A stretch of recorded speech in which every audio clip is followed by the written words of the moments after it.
सभी को जय हिंद दोस्तों, आप सभी का हार्दिक स्वागत है हिंद रिएक्शन टीवी पर। आशा करता हूं कि आप सभी लोग बहुत अच्छे होंगे। तो आज हम आपके लिए एक लेटेस्ट और एक दमदार वीडियो लेकर आए हैं जिसमें आप देखेंगे भारत की दो बहादुर और सशक्त बेटियां, वो भी मुस्लिम बेटियां। एक तरफ आप देखेंगे भारत की मशहूर पत्रकार अंबर जैदी जी को, दूसरी तरफ आप देखेंगे भारत की बेटी हिंदुस्तानी शेरनी और सुप्रीम कोर्ट की दबंग वकील नाज़िया इलाही खान जी को। तो ये वीडियो काफी इंटरेस्टिंग और दमदार होगी, जिसमें ये सिर्फ ना पाकिस्तान को जम के उधेड़ेंगे बल्कि भारत में रह रहे जो मजहब के ठेकेदार हैं उनकी भी पोल खोलेंगे। तो ये वीडियो काफी इंटरेस्टिंग होगी, इसे अंत तक देखें और चैनल पे नए हैं तो चैनल को सब्सक्राइब कर दें ताकि हम आपकी लेटेस्ट इंटरेस्टिंग और दमदार वीडियोस लाते रहे।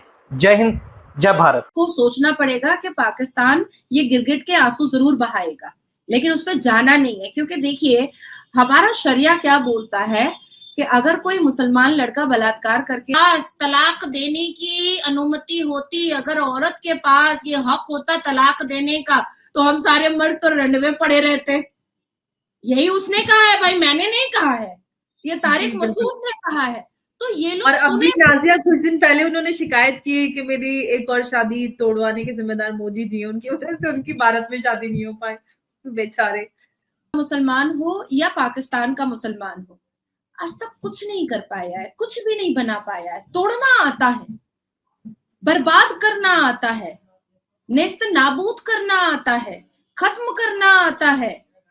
बहुत बुरे तरीके से किसी चीज कोई भी चारा नहीं है, कोई भी उनके पास रास्ता नहीं है खुद की इकोनॉमी को, खुद के हालात को ठीक करने का। मैं आपके साथ अंबर जैदी और एक बार फिर से आप सबका बहुत स्वागत है हमारे आज के खास कार्यक्रम इट्स डिबेटेबल में। और आज हमारे साथ एक बार फिर से मौजूद है नाज़िया इलाही खान।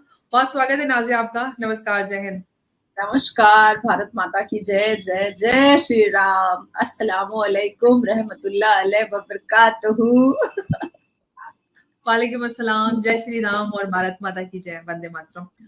नाज़िया, भारत में चुनाव चल रहे हैं और चुनाव चल रहे हैं तो विपक्ष में भी काफी हड़कंप मची हुई है। राहुल गांधी कुछ बोलते हैं, इनफैक्ट पूरा ही इंडिया अलायंस जो है काफी घबराया हुआ है मोदी जी की जो तीसरी टर्म है जो आने वाली है उसको लेकर। लेकिन साथ ही साथ पाकिस्तान में भी इसकी जो आंच है वो कम नहीं है, क्योंकि पाकिस्तान के संसद में भी घबराहट देखी जा सकती है। इमरान खान की पार्टी की सांसद, पीटीआई सांसद जरताज गुल, वो काफी परेशान नजर आए। उनका एक वीडियो सोशल मीडिया पर, मीडिया में काफी वायरल हो रहा है। वो वीडियो मैं आपको दिखाती हूँ, फिर उसके उसी पे हम चर्चा करेंगे। दफा उन्होंने आर्टिकल 370 को रिवोक किया, बीजेपी रुकेगा नहीं। अब जब वो इलेक्शन जो है वो जीतेगा, वो इस इंडस वाटर ट्रीटी को रिवोक करेगा। मुझे इस हाउस से बहुत ज्यादा मुझे अफसोस है। पाकिस्तान सूख जाएगा, आपका किसान खुदकुशी करेगा, उनका किसान जो है वो खुद खुशहाल हो जाएगा। इंडिया, आप 40 साल से सोते रहे और इंडिया आपके बैराजों के ऊपर बंद बांधता रहे। इंडिया ने आपके दरिया का रुख मोड़ दिया है। 207 मेगावाट के करीब वो बिजली बना रहा है। इंडिया यहाँ पे स्पीकर साहब रुकेगा नहीं, और मैं इसकी आपकी वजह बता रही हूँ। एक जो है हमारे पड़ोसियों से हाथ मिलाएं, इंक्लूडिंग इंडिया, मैं समझता हूँ, और आप ये कर सकते हैं कि इंडिया के साथ भी जो है मामला को ठीक करते हैं। हम उनको देखते हैं तो शर्मसार होते हैं।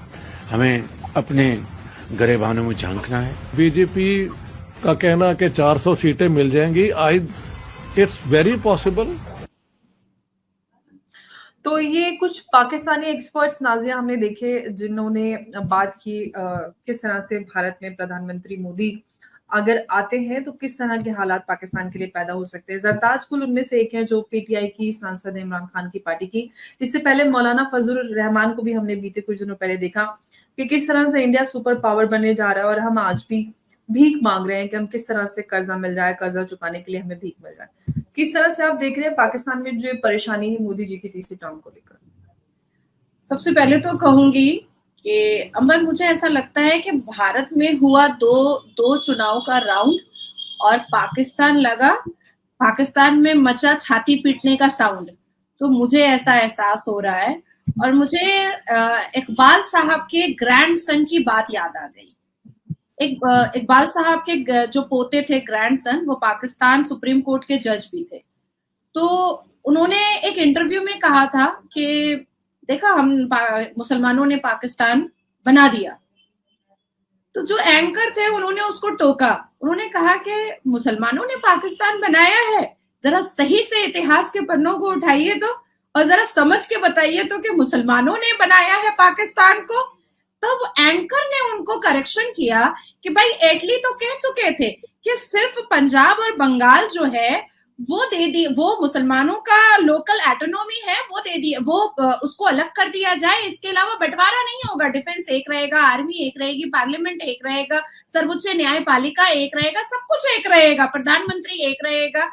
ये तो नेहरू और गांधी ने कहा कि भैया जिन्ना को साइड करना है इसलिए इसको पाकिस्तान दे करके यहाँ से चलता बनता करो, तो ये तो हिंदुओं ने बनाया, गांधी और नेहरू ने बना करके दिया पाकिस्तान को।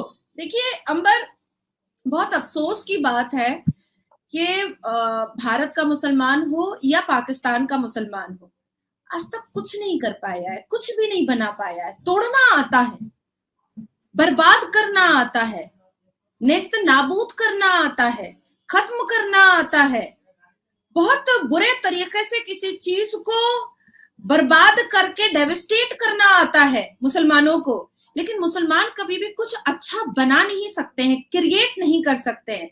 अब ये लोकसभा इलेक्शन के दौरान में ही आप देखिए कि असदुद्दीन अवैसी फिर से बाबरी मस्जिद की बात उठा करके लेकर आ गए हैं। मुझे ऐसा लगता है कि असदुद्दीन अवैसी कभी बाबरी मस्जिद गया भी नहीं होगा नमाज पढ़ने के लिए, और जब ये मामला चल रहा था तो कोई दो नमाजी भी वहां पर टोपी पहन करके जाली टोपी पहन करके जाता नहीं था। और असदुद्दीन अवैसी को वाकई में अगर मस्जिदों से इतनी मोहब्बत है तो अपनी कुछ प्रॉपर्टी को बेच करके मोहम्मद बिन अब्दुल्ला मस्जिद काहे नहीं बना देता है? भाई राम मंदिर तो हिंदुओं ने ही बनवाया ना, डोनेशन से। कोई सरकार ने तो, भैया सरकार के किसी अब्बा ने तो पैसा दे नहीं दिया था राम मंदिर को बनाने के लिए, ये तो सनातनियों ने बनाया। तो बुखारी और असदुद्दीन अवैसी क्यों नहीं बना देता है? देखिए पाकिस्तान को अंबर कोई नहीं संभाल सकता है, कोई नहीं संभाल सकता है, क्योंकि वो मुकम्मल प्रॉपर तरीके से मुसलमानों के हाथ में है, और मुसलमानों का दिमाग जंगजू, आतंकी, जिहादी टाइप से ही रहता है। अच्छा, नवाज शरीफ को ये चीज समझ में आ चुकी है कि अब नवाज शरीफ को गरियाया जाएगा। वो मरियम चाहे जितना भी मेकअप पॉलिश करके आ जाए, जितने भी महंगे कपड़े पहन करके आ जाए, जितनी भी छमिया बन करके सऊदी अरब चले जाए, लेकिन होना जाना कुछ नहीं है। जिस तरह से अरब के लोगों पर इन्होंने एक अपना एक यकीन बना करके रखा था कि शायद अरब वाले तो हमको कुछ ना कुछ मदद कर ही देंगे, और जो मुंह तोड़ जवाब अरब में मिला है इनको, मुंह तोड़ जवाब कि भैया कुछ नहीं मिलने वाला, बल्कि पीओके के बारे में जब बात कर रहे हो तो हमसे बात मत करो, जिनसे बात करनी है उनके साथ जाकर के बैठ करके करो, हमें बीच में मत लाओ। तो मुझे ऐसा लगता है कि अब पाकिस्तान के पास कोई भी चारा नहीं है, कोई भी उनके पास रास्ता नहीं है खुद की इकोनॉमी को, खुद के हालात को ठीक करने का। और मुझे ऐसा लगता है कि अब जो एक गूंज उठ रही है, जैसे आपने एक वीडियो दिखाया अभी पार्लियामेंट में, एक महिला जो है वो कह रही है कि हम भारत के जो किसान है वो खुशहाली में रहेंगे और पाकिस्तान के किसान जो है वो रोएंगे। तो मुझे समझ नहीं आ रहा है कि ये जब हम लोग पब्लिक रिएक्शन देखते हैं पाकिस्तान का, और पाकिस्तान के युवा खड़े होकर के बोलते हैं कि किसी भी चीज पर यकीन ना करके सिर्फ अल्लाह पर यकीन किया जाए, इस्लाम पर यकीन किया जाए, तो क्या अल्लाह और इस्लाम पर भी इनका यकीन छूट चुका है? जो इनके किसान रोएंगे, जो ये भीख मांग रहे हैं, जो ये इकोनॉमिकली इतने ज्यादा खत्म हो चुके, रुइन हो चुके हैं, बर्बाद हो चुके हैं। अगर पाकिस्तान इस्लाम मानता है, अल कुरान मानता है, प्रॉफिट मोहम्मद को मानता है, उनके उसूलों पर चलता है, तो फिर पाकिस्तान इतना बर्बाद क्यों हो रहा है? तब तो नहीं होना चाहिए। जो व्यक्ति ये जो शख्स बार बार पाकिस्तान की सरजमीन पर हर कोई ये कह रहा है कि इस्लाम सबसे बड़ा है, हम मुसलमान ला इलाहा पढ़ेंगे और भारत की आर्मी को हम खत्म कर देंगे अगर वो हमसे जंगे लड़ने आएंगे, तो ये बेवकूफी वाली बात में भी अगर वो रहना चाहते हैं तो ये सवाल का जवाब तो वो अल्लाह से मांगे कि वो भूखे क्यों मर रहे हैं, उनकी हालत इतनी खराब क्यों हो रही है, उन पाकिस्तान के लोगों के हाथ में भीख का कटोरा क्यों आ गया है, ये तो अल्लाह से उनको सवाल करना चाहिए। देखिए नहरें रोक देंगे, हमारी है भाई, हम तो रोकेंगे ही। क्यों अंबर, मैं गलत बोल रही हूँ क्या? हमारी है, हम रोकेंगे। आप होते कौन है बोलने वाले?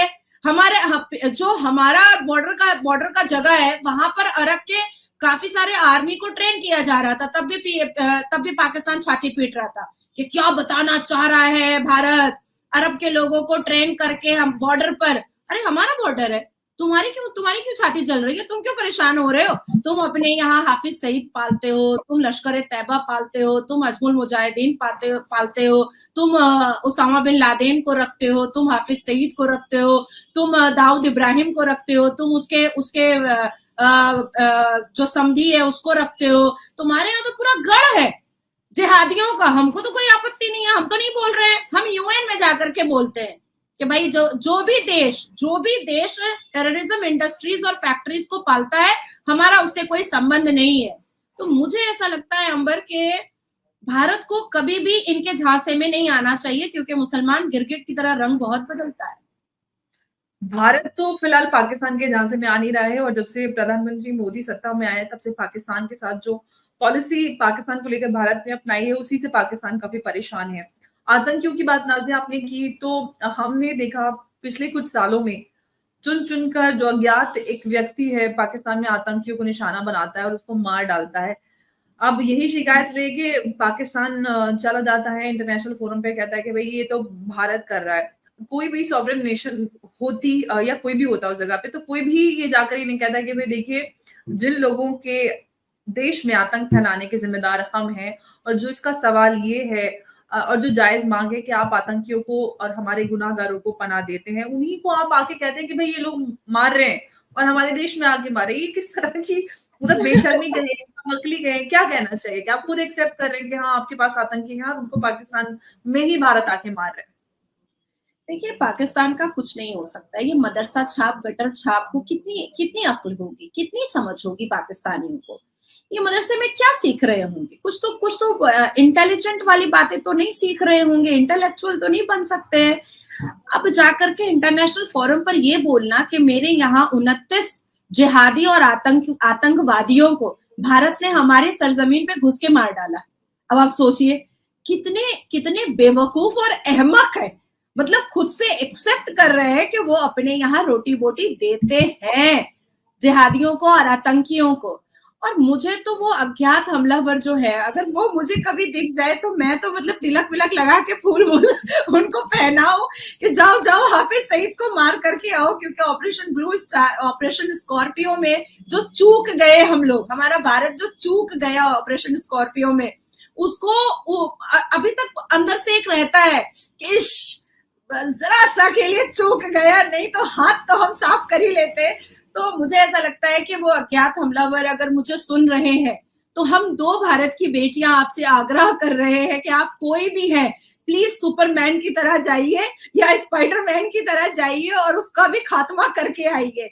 देखिए, मुझे ऐसा लगता है अंबर कि पाकिस्तान कभी भी पनप नहीं सकता था, पाकिस्तान कभी भी सक्सेसफुल नहीं हो सकता था, पाकिस्तान कभी भी इकोनॉमिकली बहुत डेवलप या इम्प्रूव या एनहांस कभी नहीं हो सकता था।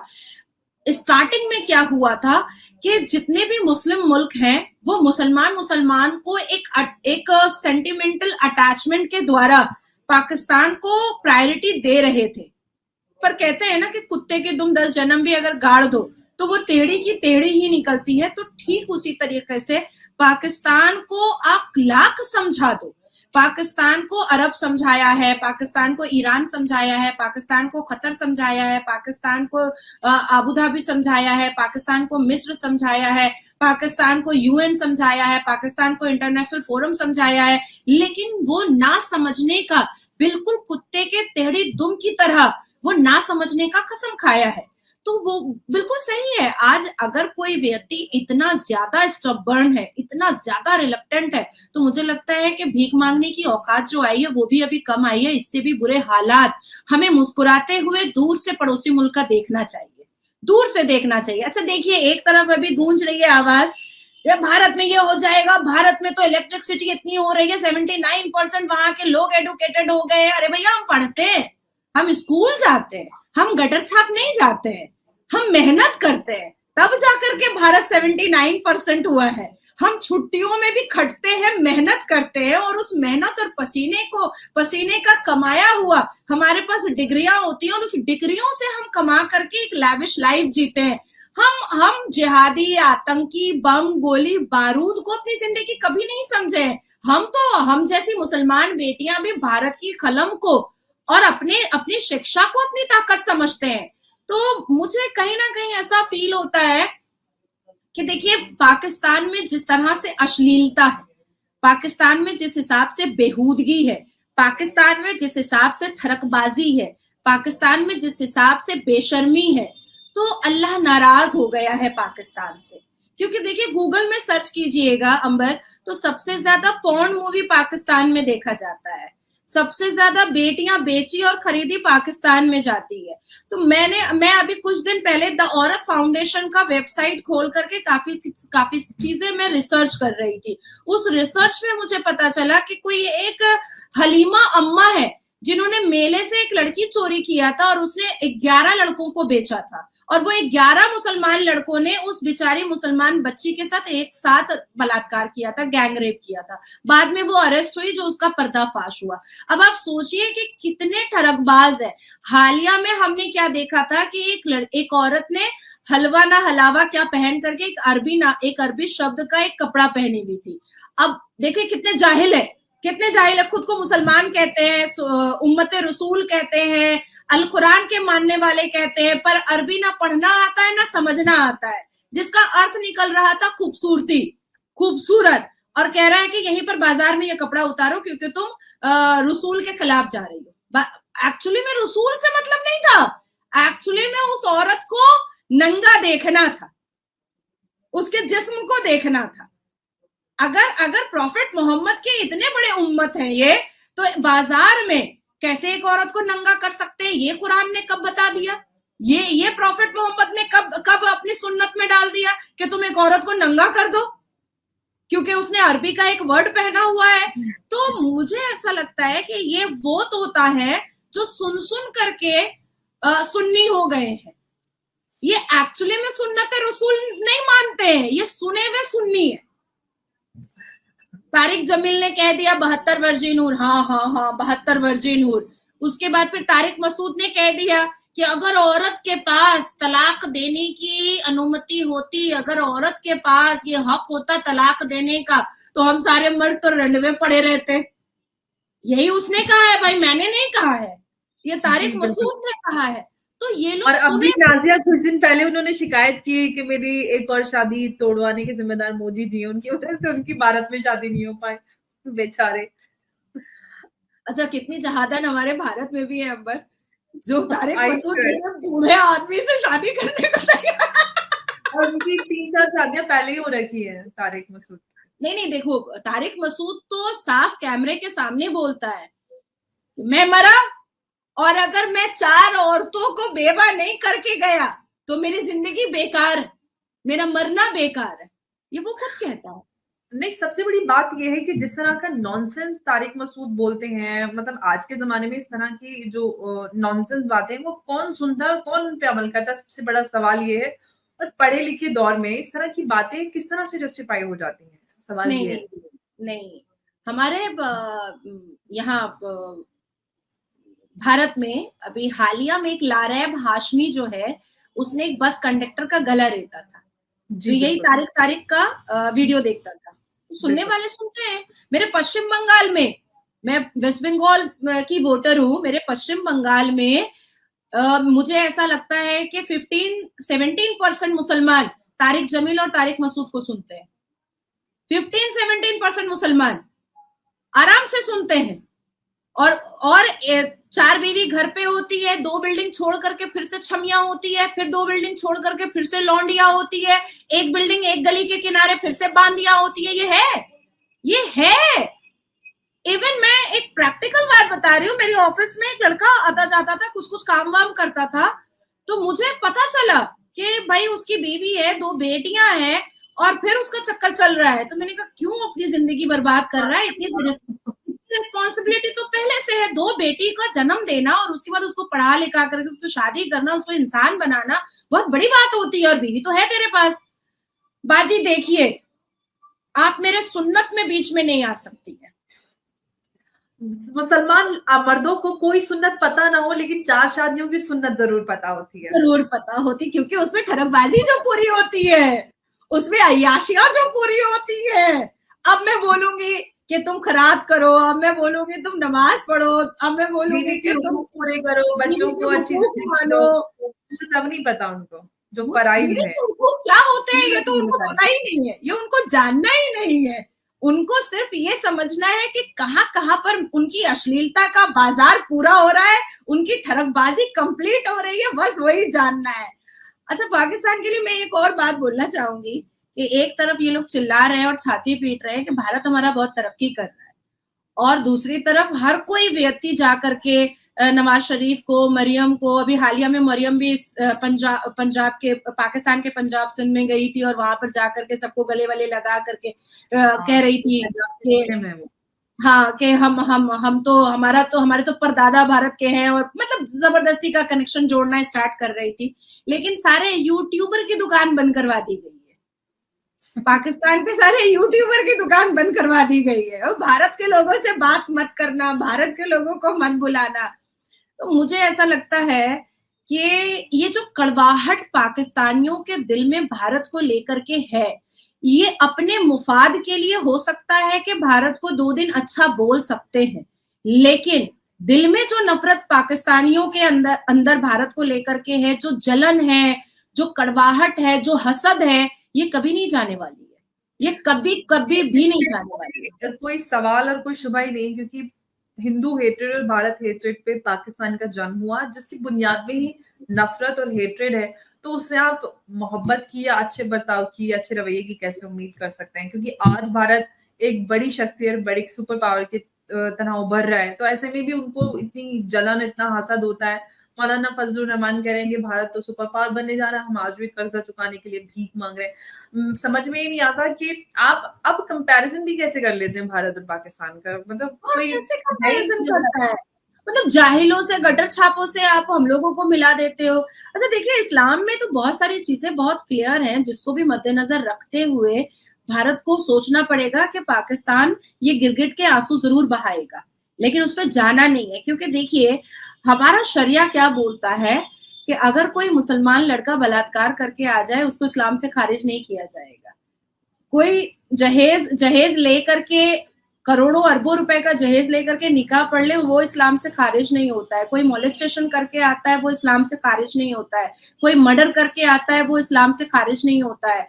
लेकिन अगर हमारे शरिया और इस्लाम के हिसाब से हम किसी सनातनी को, किसी हिंदू को अगर होली का मुबारकबाद दे देते हैं, तो हमने शरिया के खिलाफ काम किया है और हम इस्लाम से खारिज हो सकते हैं। हमने किसी को अगर दुर्गा पूजा का मुबारकबाद दे दिया है, दिवाली का मुबारकबाद दे दिया है, तो हमारे ऊपर टिप्पणियां उठ सकती हैं। देखिए, आज तक आफ्ताब जिसने श्रद्धा की बोटी की, नासिर खान जिसने सुजर जॉर्डन का बलात्कार किया, लारा भाशमी जिसने गला रेता, ऐसे लोगों को कभी भी all India Muslim personal law board ने या पाकिस्तान के द्वारा कोई आवाज नहीं उठी कि इनको इस्लाम से खारिज किया जाए। बिल्कुल, कभी कोई फतवा भी नहीं आया। पर मौलाना इलियास साहब प्राण प्रतिष्ठा में चले गए तो इमीडिएट फतवा आ गया। तो हमारे इस्लाम की नजरों में, हमारे शरिया की नजरों में एक मुसलमान बलात्कारी का वजूद भी है और इज्जत भी है।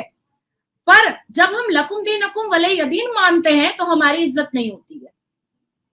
हमें बिकाऊ बोल दिया जाता है, हमें आरएसएस का दलाल बोल दिया जाता है, मौलाना इलियास साहब जैसे लोगों के ऊपर फतवा जारी कर दिया जाता है। पर देखिए, आफ्ताब के ऊपर आफ्ताब के लिए एक भी टिप्पणी किसी ने नहीं किया, नासिर खान के ऊपर एक भी टिप्पणी किसी ने नहीं किया। तो हमारे शरिया के हिसाब से भी जो बातें हैं वो क्रिस्टल क्लियर है, और उसको बोलना चाहिए हम जैसे शिक्षित लोगों को कि हमारा इस्लाम, हमारा शरिया इस बात की अनुमति देता है कि एक बलात्कारी मुसलमान की इज्जत है। लेकिन जो लोग गंगा जमुना तहजीब को आगे बढ़ाना चाहते हैं, उसकी इज्जत नहीं है, उसके नाम से फतवा जारी होता है, उसको गालियां पड़ती है। इस बात को हमें फैलाना चाहिए। ये बड़ी अफसोस की बात है कि इस्लाम के अलंबरदार हैं, वो हमेशा कहीं ना कहीं दीन के नाम पर इस तरह के जो क्रिमिनल्स हैं उनके पाले में खड़े नजर आते हैं। और जब भी बात होती है जस्टिस की या खास तौर से महिलाओं से जुड़े मुद्दे की बात होती है, इतने सालों से जो भी काम हम लोग करते आए हैं, हमेशा इन लोगों को विरोध में खड़ा पाया है। कभी भी बेटियों के लिए पार्लियामेंट में ओवैसी जी होते हैं, ट्रिपल तलाक के अगेंस्ट उन्होंने गला फाड़ फाड़ कर इसका विरोध किया। तो उम्मीद कैसे करें कि जब उनके बुनियादों में जो उनके मोराल हैं वो ही टोटली अगेंस्ट है, तो इसका इस्लाम से तो क्या ही करें, लेकिन अपने कन्वीनियंस के हिसाब से चीजें, फतवे और सब अब उस वहां पे फिट कर लेते हैं जहाँ पे चीजें सही हो रही होती हैं। अब उनको लगता है कि किसी को मंदिर जाना है तो वहां पे जस्टिफाई कर लेंगे कि भाई ये तो ठीक है, हम जा सकते हैं, और कहीं पे लग रहा है कि मौलाना इलियासी अगर चले गए तो फतवा दे सकते हैं। तो ये सारी चीजें कन्वीनियंस के हिसाब से फतवे फिट हो जाती हैं, आप जानती हैं इस चीज को। तो ऐसे में सवाल ये निकल कर आता है नाजिया, एक सवाल ये है कि जब हम देखते हैं कि कन्वीनियंस के हिसाब से चीजें तोड़ी मरोड़ी जा सकती हैं, तो क्यों ना जो बात प्रधानमंत्री मोदी और अमित शाह जी ने भी कही कि यूनिफॉर्म सिविल कोड हम लेकर आएंगे, तो उससे एतराज क्यों होता है? देखिए, एक तरफ तो ये मुसलमान के जितने भी मुस्लिम कम्युनिटी के ठेकेदार बन करके बैठे हैं, एक तरफ बोलते हैं सीए में मुसलमानों को जोड़ो और यूसीसी से मुसलमानों को निकाल दो। मतलब क्या है भाई, क्या तमाशा खोल के बैठे हो तुम? मतलब तुम क्या ये क्या अकबर का मुगल जोड़ना है तो भाई पाकिस्तान बनाया क्यों था, पूछ रहे इनसे। हाँ, द सेकेंड थिंग इज के हम जैसी मुसलमान लड़कियां या भारत में जितनी भी मुसलमान बेटियां हैं, हम अपनी जिम्मेदारी ऐसे लोगों पर कैसे दे सकते हैं जो हमारा सलवार झांकते हैं, जो दिन रात पार्लियामेंट से लेकर के हर एक प्लेटफॉर्म पर, हर एक कैमरा पर ये कहते रहते हैं कि age of puberty is age of marriage. भाई आप मेरा सलवार झांक रहे हो, आप इंतजार कर रहे हो कि इसका सलवार लाल हो तो हम इसका निकाह पढ़वाने के लिए चीखना चिल्लाना स्टार्ट कर दे। हम अपने कौम की बेटियों की जिम्मेदारी ऐसे अश्लील और अभद्र लोगों पर कैसे दे सकते हैं, जो लोग ये कहते हैं कि औरत तो 40-42 साल में पीरियड्स खत्म हो जाता है तो उनका वो तो बेकार हो जाती है, तो हमें तो दूसरे खेत जाना पड़ता है हल जोतने के लिए। तो ऐसे बेहुदा बेशरम लोगों के ऊपर हम अपने कम्युनिटी और अपनी जिम्मेदारी कैसे डाल सकते हैं? बिल्कुल नहीं डाल सकते। लेकिन मुझे ऐसा लगता है कि अंबर के जिस तरह से जिस तरह से इस्लाम में कई बार रिफॉर्मेशन आया, जैसे तौरात, ज़बूर, बाइबल, इंजील, कुरान, तब जाकर के कुरान आया, तो मुझे ऐसा लगता है कि रिफॉर्म होने की जरूरत है और देश को सिर्फ और सिर्फ संविधान से चलाने की जरूरत है, सिर्फ और सिर्फ। अब अगर all India Muslim personal law board जा करके सर्वोच्च न्यायपालिका में ये अपील करता है कि वो यूसीसी नहीं मानेगा, तो उसके लिए हम जैसे लोगों को, वकीलों को खड़े होकर के पूछना चाहिए कि भाई सर्वोच्च न्यायपालिका के जस्टिस के डेस्क के ऊपर कॉन्स्टिट्यूशन है या अल कुरान है या हदीस है या सही अल बुखारी? अगर संविधान है तो संविधान का आर्टिकल 44 कैसे कोई भी जज रद्द कर सकता है मुसलमानों को खुश करने के लिए? कैसे कोई कर सकता है? और जहां तक मैं हूं, आप है, और हम जैसी जो भी वोकल लड़कियों ने आवाज उठाई है, उसके बाद मैंने काफी पॉजिटिविटी देखी है मुसलमान लड़कियों के अंदर।